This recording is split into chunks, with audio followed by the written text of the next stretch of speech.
ഇന്നലെ ഒരു ഡെയിലിയുടെ ലെവലിൽ തന്നെ ഒരു ലിക്വിഡിറ്റി എടുത്തതിന് ശേഷമാണ് മാർക്കറ്റ് താഴത്തേക്ക് വന്നത്. അതിനുശേഷം ഒരു 1 അവറിൻ്റെ ഓർഡർ ബ്ലോക്കിൽ നിന്ന് തിരിച്ചൊരു റീട്രേസ് വന്നു.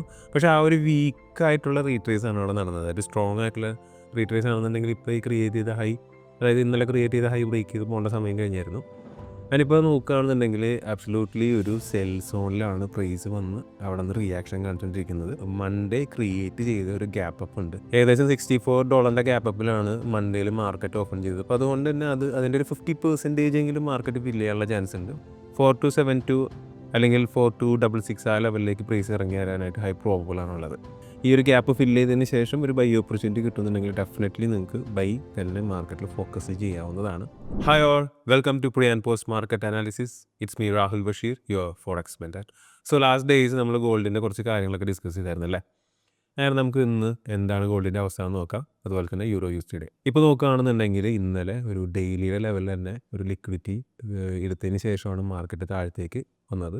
അതിനുശേഷം ഒരു 1 അവറിൻ്റെ ഓർഡർ ബ്ലോക്കിൽ നിന്ന് തിരിച്ചൊരു റീട്രേസ് വന്നു. പക്ഷേ ആ ഒരു വീക്കായിട്ടുള്ള റീട്രേസ് ആണ് അവിടെ നടന്നത്. ഒരു സ്ട്രോങ് ആയിട്ടുള്ള റീട്രേസ് ആണെന്നുണ്ടെങ്കിൽ ഇപ്പോൾ ഈ ക്രിയേറ്റ് ചെയ്ത ഹൈ, അതായത് ഇന്നലെ ക്രിയേറ്റ് ചെയ്ത ഹൈ ബ്രേക്ക് ചെയ്ത് പോകേണ്ട സമയം കഴിഞ്ഞായിരുന്നു. ഞാനിപ്പോൾ നോക്കുകയാണെന്നുണ്ടെങ്കിൽ ആബ്സലൂട്ട്ലി ഒരു സെൽ സോണിലാണ് പ്രൈസ് വന്ന് അവിടെ നിന്ന് റിയാക്ഷൻ കാണിച്ചുകൊണ്ടിരിക്കുന്നത്. ഒന്നില്ലെങ്കിൽ ഈ ലോ ബ്രേക്ക് ചെയ്തതിന് ശേഷം അടുത്തൊരു കൺഫർമേഷൻ കിട്ടുകയാണെന്നുണ്ടെങ്കിൽ ഡെഫിനറ്റ്ലി നമുക്ക് അവിടെ നിന്നൊരു സെൽ സൈഡിലേക്ക് തന്നെ അപ്രോച്ച് ചെയ്യാവുന്നതാണ്. അല്ലാന്നുണ്ടെങ്കിൽ ഈ ഒരു ഏരിയയ്ക്ക് ഇപ്പോൾ ഇവിടെ ഒരു ഫിൽട്ടർ ഏരിയ ഞാനിവിടെ വരച്ചിട്ടുണ്ട്. ഈ ഒരു ഏരിയയിലേക്ക് വന്നു കഴിഞ്ഞാൽ ഒരു 1 മിനിറ്റ് ബേസ്ഡ് കൺഫർമേഷൻ എടുത്തിട്ട് നിങ്ങൾക്ക് തീർച്ചയായിട്ടും അവിടെ നിന്ന് സെല്ല് ചെയ്യാം. ആൻഡ് നിങ്ങൾക്ക് പറ്റുന്ന ഏറ്റവും ബെസ്റ്റ് ടാർഗറ്റ് എന്ന് പറയുന്നത് മൺഡേ ക്രിയേറ്റ് ചെയ്ത ഒരു ഗ്യാപ്പ് അപ്പ് ഉണ്ട്. ഏകദേശം $64 ഗ്യാപ്പ് അപ്പിലാണ് മൺഡേയിൽ മാർക്കറ്റ് ഓപ്പൺ ചെയ്തത്. അപ്പോൾ അതുകൊണ്ട് തന്നെ അതിൻ്റെ ഒരു 50% എങ്കിലും മാർക്കറ്റ് ഫില്ല് ചെയ്യാനുള്ള ചാൻസ് ഉണ്ട്. അപ്പോൾ 50% ലെവൽ എന്ന് പറയുമ്പോൾ 4272 അല്ലെങ്കിൽ 4266 ആ ലെവലിലേക്ക് പ്രൈസ് ഇറങ്ങി വരാനായിട്ട് ഹൈ പ്രോബബിൾ ആണുള്ളത്. അതിനുശേഷം നോക്കുകയാണെന്നുണ്ടെങ്കിൽ ഇവിടെ കൺസോളിഡേറ്റ് ചെയ്ത ഏരിയയിൽ നിന്ന് പിന്നെയും ബൈ പോകുന്നതായിട്ട് നമുക്ക് കാണാനായിട്ട് സാധിക്കും. അപ്പോൾ ഈ ഒരു ഗ്യാപ്പ് ഫില്ല് ചെയ്തതിന് ശേഷം ഒരു ബൈ ഓപ്പർച്യൂണിറ്റി കിട്ടുന്നുണ്ടെങ്കിൽ ഡെഫിനറ്റ്ലി നിങ്ങൾക്ക് ബൈ തന്നെ മാർക്കറ്റിൽ ഫോക്കസ് ചെയ്യാവുന്നതാണ്. ഇത് ഇവിടെ നിന്നില്ല, ഇത് ബ്രേക്ക് ചെയ്ത് പോകാനാണ് ചാൻസ് എങ്കിൽ നമുക്ക് ഇതിൻ്റെ മുകളിലായിട്ടൊരു 4 അവറിൻ്റെ ഫെയർ വാല്യൂ ഗ്യാപ്പ് ഉണ്ട്. അതുപോലെ തന്നെ ഒരു 1 അവറിൻ്റെ ഓർഡർ ഫ്ലോയും മുകളിൽ സെറ്റിംഗ് ആണ്. അപ്പോൾ ഈ രണ്ട് ഏരിയാസും സ്റ്റിൽ ഒരു സെൽ സൈഡിലേക്ക് നല്ല രീതിയിൽ റിയാക്ട് ചെയ്യുന്ന ഏരിയാസാണ്. അപ്പോൾ ആ ഏരിയാസിലൊക്കെ വന്നാൽ ഡെഫിനറ്റ്ലി നിങ്ങൾക്ക് സെല്ല് നോക്കാവുന്നതാണ്. സോ അപ്പോൾ ഗോൾഡിലെ എൻ്റെ വ്യൂ ഇതാണ്. നമുക്ക് ഇനി യൂറോ യൂഎസ്ഡിയിലേക്ക് നോക്കാം. അപ്പോൾ യൂറോ യൂഎസ്ഡിയിൽ കഴിഞ്ഞ ദിവസം നമ്മൾ അനലൈസ് ചെയ്ത് കണ്ടിട്ടുണ്ടായിരുന്നു. ഇപ്പോൾ ലാസ്റ്റ് കൺസോളിഡേറ്റ് ചെയ്ത ഒരു ഏരിയ ഒരു ബേസ് ആയിട്ട് ആക്ട് ചെയ്യും. ആ ഒരു ഓർഡർ ഫ്ലോയിൽ നിന്നാണ് പ്രൈസ് ഇന്നലെ റിയാക്ട് ചെയ്തിരിക്കുന്നത്. അതിനി നോക്കുകയാണെന്നുണ്ടെങ്കിൽ ഇപ്പോൾ ഈ ഒരു ഏരിയയിൽ നിന്ന് എൻ്റെ സെൽ പ്രഷർ വരികയാണെന്നുണ്ടെങ്കിൽ ഡെഫിനറ്റ്ലി നിങ്ങൾക്ക് ആ സെൽ സൈഡിലേക്ക് തന്നെ നോക്കാം. ഈ ഇപ്പോൾ കറണ്ട് നിൽക്കുന്ന ഒരു ഏരിയയിൽ നിന്ന് ഒരു സെൽ സൈഡിലേക്കുള്ള പ്രഷർ കിട്ടിക്കഴിഞ്ഞാൽ നിങ്ങൾക്ക് ഡെഫിനറ്റ്ലി ആ ഒരു ഏരിയയിൽ നിന്ന് ഒരു സെൽ നോക്കാവുന്നതാണ്. ഓക്കെ, ഇവിടെ സെല്ല് ഏത് സൈഡിലേക്ക് ടാർഗറ്റ് ചെയ്യാൻ നോക്കിക്കഴിഞ്ഞാൽ ലാസ്റ്റ് ഇവിടെ ക്രിയേറ്റ് ചെയ്തൊരു ഹ്യൂജ് ആയിട്ടുള്ള വലിയൊരു ക്യാൻഡലിൻ്റെ ഒരു ഫെയർ വാല്യൂ ഗ്യാപ്പ് ഇവിടെ സിറ്റിംഗ് ആണ്. സോ ഈ ഒരു ഫെയർ വാല്യൂ ഗ്യാപ്പിലേക്കൊക്കെ നിങ്ങൾക്ക് TP ഫോക്കസ് ചെയ്യാം. അതിൻ്റെ ഏറ്റവും ബെസ്റ്റ് ഫസ്റ്റ് TP ഇതിൻ്റെ ലോയിൽ ബുക്ക് ചെയ്യാവുന്നതാണ് സെൽ സൈഡിലേക്ക് കിട്ടിക്കഴിഞ്ഞാൽ.